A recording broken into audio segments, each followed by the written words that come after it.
Kwa maana ya kwamba katika adabu za kutafuta elimu ni kuanza na misingi ya elimu hiyo kwanza. Kila kitu kina misingi, si ndio?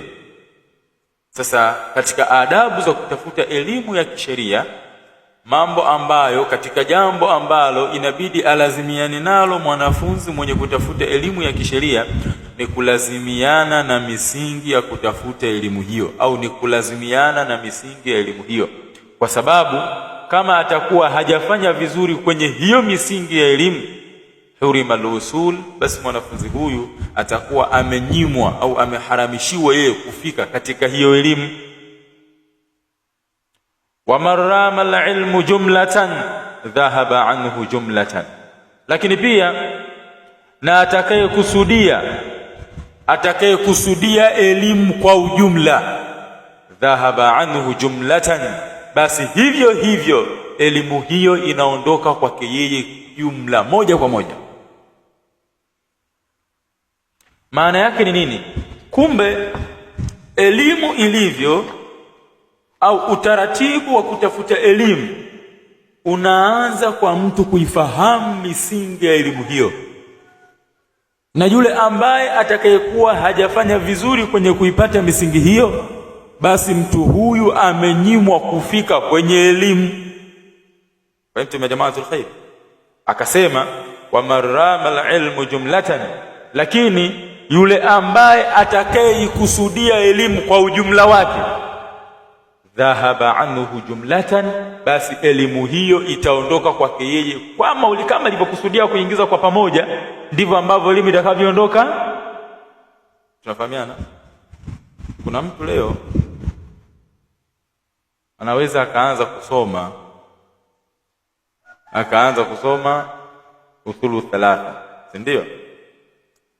Alivyokuwa anasoma usulu thalatha, akaona mahala fulani wanafundisha kitabu tauhid,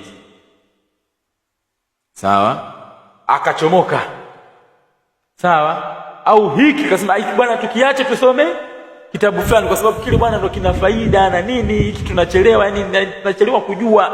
Sisi tumelana jamaa tu. Akatoka akaona kuna darasa nyingine inafundishwa aqidatul wasitiyya au aqidatul tahawiyya, akaacha. Tunafahamiana? Maana yake ambacho anachonyimwa huyu au ambacho amekikosa huyu ni misingi mizuri ya usomaji wake, kwa maana msingi unaanza chini, baadaye yanakuja matofali, inaendelea, ndio jengo linavyofanya nini. Tunafahamiana? Kwa hiyo al-umuru bitadarruj, yani mambo yanaenda hatua kwa hatua, na ndio maana hata yule ambaye aliyetengeneza zile ngazi za kuingilia msikitini pale, tunafahamiana, kuna ngazi ya kwanza, kuna ngazi ya pili, ngazi ya tatu umeingia wapi? Sisi tunafahamiana? Sio kwa maana alikuwa ni mpumbavu yule. Na hata katika upandaji, kama utafosi utoke kule chini mpaka ngazi ya tatu, utateleza, utaanguka. Sisi tumeelewana? Na madhara ya kuteleza, ukiteleza sio kwamba utaanguka, utakuja kuangukia pale katikati, lazima urudi chini. Tunafahamiana? Hata upandaji wa ule ngazi, kama ambavyo ilivyo kwenye kupanda ngazi kuna hatua, kwa maana kuna ngazi ya kwanza, kuna ngazi ya pili, kuna ngazi ya tatu, kuna ngazi ya nne, kuna ngazi ya tano, umeingia ndani. Na hivyo hivyo kwenye kutafuta elimu kuna misingi. Misingi ndio zile ngazi za kufanya nini, za kupanda mpaka kufikia juu kwenye ile level ya ngazi ya juu kabisa. Lakini yule ambaye atakayekusudia yeye sasa avikusanye vyote, tumefahamiana, avikusanye vyote, basi mtu huyu lazima vitaondoka vyote kwake yeye, kwa sababu atakosa udhibiti wa kuvidhibiti. Mfano mdogo, angalieni historia ya ahlul ilm, angalieni historia ya mashekhe, wamesoma muda gani? Tunafahamiana? Yani mtu akikutajia ile miaka aliyosoma, sawa, alafu wewe uje kuipata elimu kwake yeye ndani ya miaka miwili au ndani ya miezi 6, unataka kwamba tayari ima niwe kama yeye, niwe nusu yake, au angalau nipate vitu vingi zaidi. Lakini ukiangalia katika misingi ya usomaji, hayo ambayo anayafahamu huyu mwalimu wetu, huyu shekhe wetu, haya yeye alitumia muda gani?